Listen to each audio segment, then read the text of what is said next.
When it comes to naming your company, is it better to create a brand name or use your own name? In today's episode of the Online Business Clinic podcast, we'll weigh the pros and cons of each so that you can be sure to set your business up for success right from the start. So, hang tight.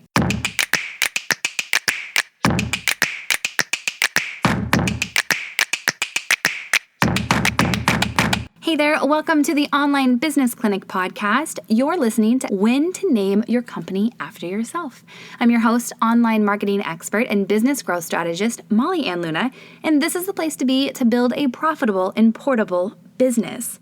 If you thought naming a baby was tough stuff, try naming your business. Shish kebabs. When it comes to business building, there are so many micro factors to consider before you land on the perfect name for your business. So my friend, let's go ahead, let's dive in. Firstly, you'll want to decide if what you're building is actually something that you may want to sell off in the future, or if it will be your life's work, aka your legacy. If you're interested in potentially seeking out buyers in the future, then right away, off the bat, you will want to choose a very strong brand name to conduct your business behind. But if you're still on the fence, then let's just take a few minutes and we're going to weigh the pros and the cons of using your own name as your brand name. So let's dive right in. First up, we're going to be talking about the 6 pros of using your own name as your business. Pro number 1 is that it's simple and it's straightforward. There's really little confusion as to whom your clients are doing business with. And when it comes time to write that check out, they know exactly who to make it out to.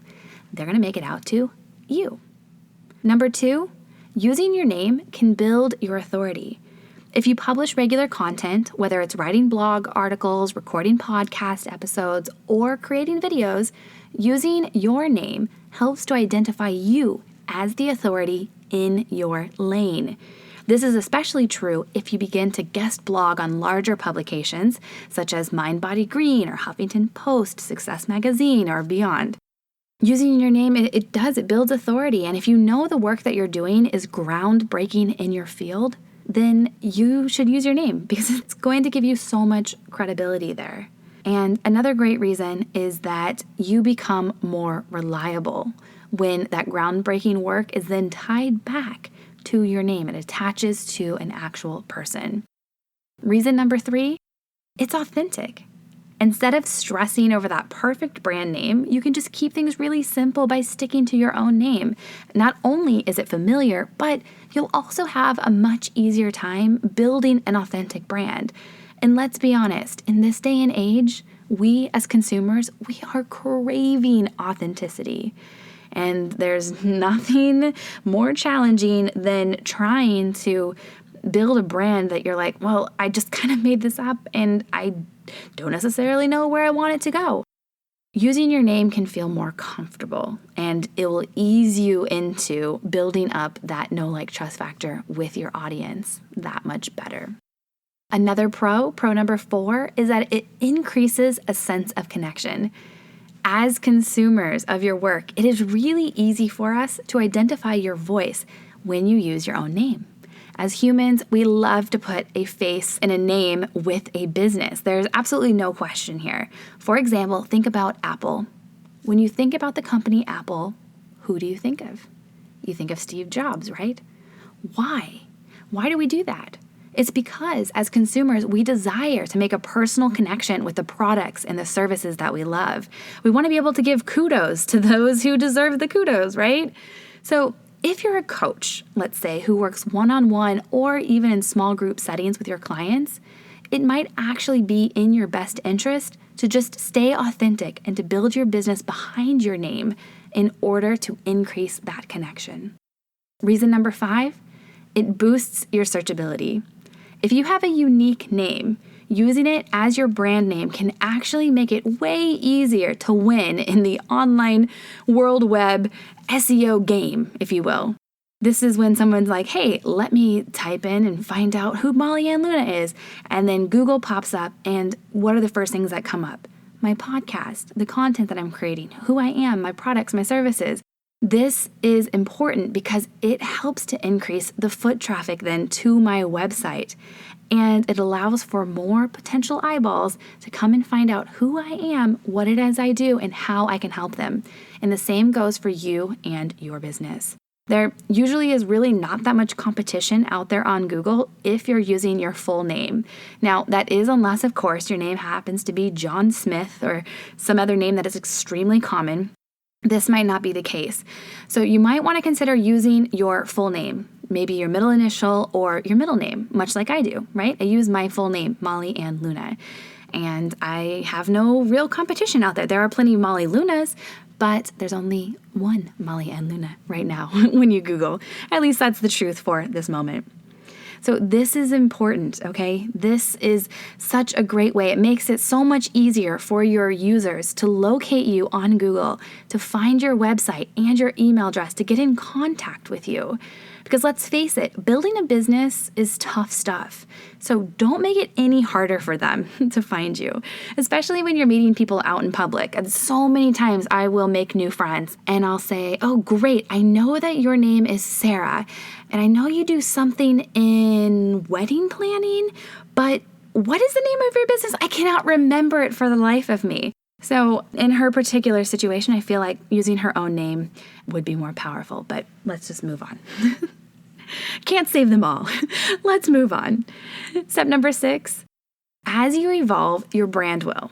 Okay, when I was just starting out, I was unsure. Actually, the first business I built, it was behind a brand name, right? Well, it was kind of a hybrid. It was Team Luna Gains, so that had my name Luna, but it was way too confusing. Like, what is it about? And many of my clients were like, I love you.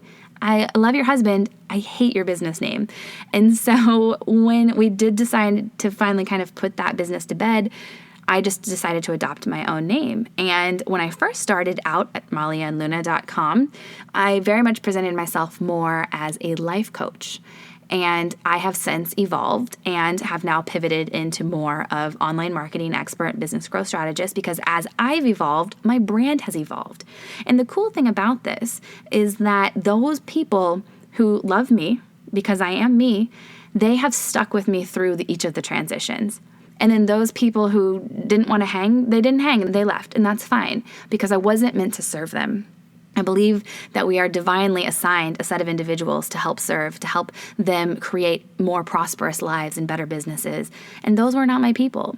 And so when you do choose to use your own name, and let's just say you're kind of starting out and you're kind of wafting between exactly what solution you want to offer or exactly who your ideal client is or exactly what particular transformation you want to provide for your clients, as you evolve, your brand will evolve. But the one thing that will remain constant is you and your name.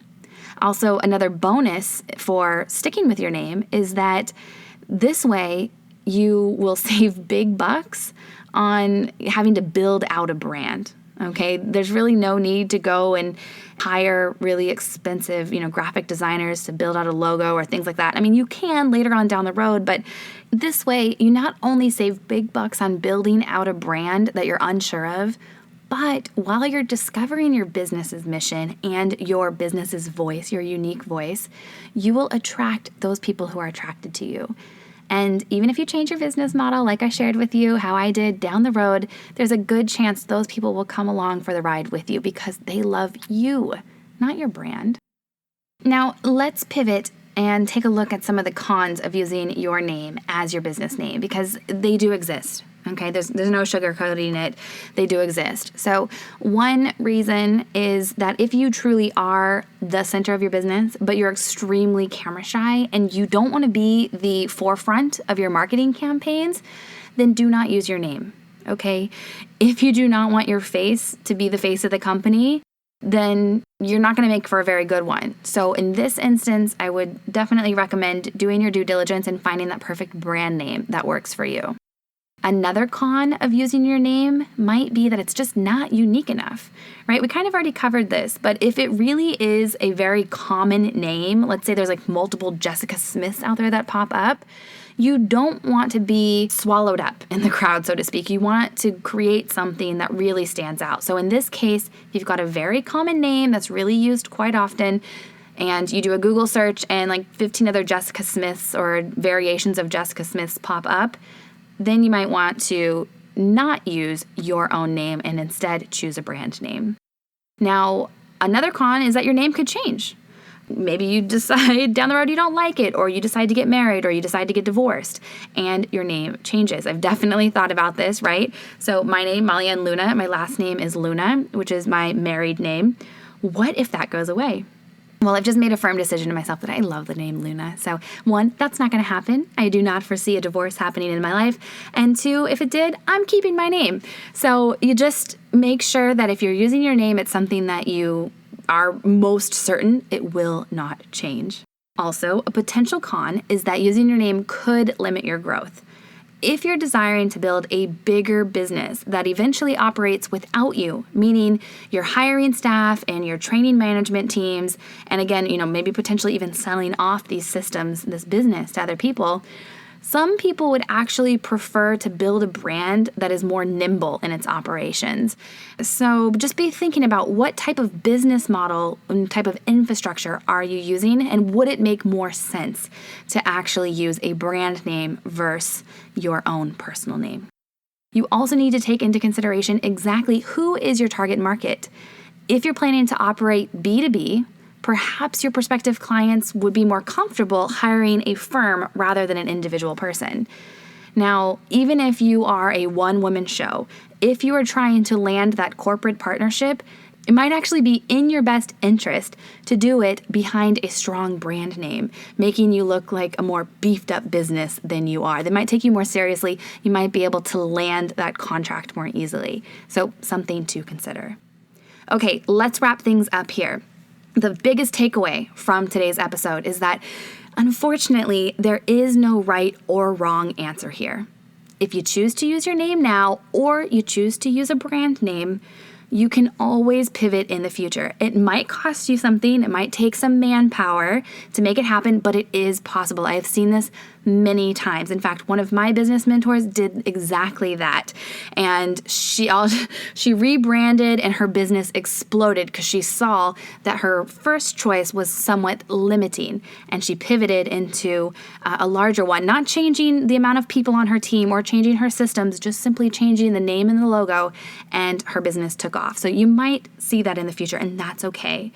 But what I want you to remember is that you can still be the face of your brand even if you use a company name. And many of my clients have developed their brand voice behind their brand. When it was time to launch their personal brand separately, they already had their audience built up. And so they weren't having to scrounge and build it from scratch again. They were very easily able to leverage the audience they'd built behind their brand into their personal brand as well. So it can go either way, okay? Just keep that in mind. I also want you to keep your business goals at the forefront of your mind when you're navigating this really complex business building step. But my best advice, no matter which side of the decision you end up on, is just to get started. Do not wait for that holy grail of names of, whatever it is to be bestowed upon you before you begin to offer your products and services to other people. Just get started. Remember that it's so much easier to steer a car when it's actually in drive, when you actually have your foot on the gas. Then someone can tell you, turn left, turn right, make a U-turn, right? So the most important thing is that you just get going. Name your company in a way that gives you the best opportunity for success right now, based on who it is you are and what it is you're actually trying to create in this world. And then pivot as you need to down the road. Okay, my friend, that's all I've got for you this week. Now it's time to hear from you. Which way will you go? Will you use your own name, or will you choose a brand name? I want you to head to mollyandluna.com/podcast and drop a comment below the show notes and let me know what one of your takeaways was from this episode. Let me know if you've got your brand name. Go ahead, drop a link there. Share it. Let me see. I want to know what you're up to. Also, don't forget to join us inside of the Legacy Leaders community. It's the place to be to really connect with mindful, success-driven individuals like yourself that are supporting each other on their entrepreneurial journeys. So we'll see you there on Facebook at the Legacy Leaders community. Okay, and until then, I'll plan on seeing you right back here, same time, same place next week. Bye for now. Are you ready to build true wealth for both yourself and your future generations to come? If so, I'd like to invite you to become a legacy leader by joining us on Facebook inside of the Legacy Leaders community. This is the place to connect with heart-centered self-starters like yourself who are striving to master their minds and build a legacy. It's a place to let go of generational and cultural beliefs that have been holding you back. It's a place to reclaim your creative power, become your own boss, and build that profitable and portable business you've always dreamed of. Come create lifestyle and financial freedom with us inside of the Legacy Leaders community so that you too can live and leave your legacy.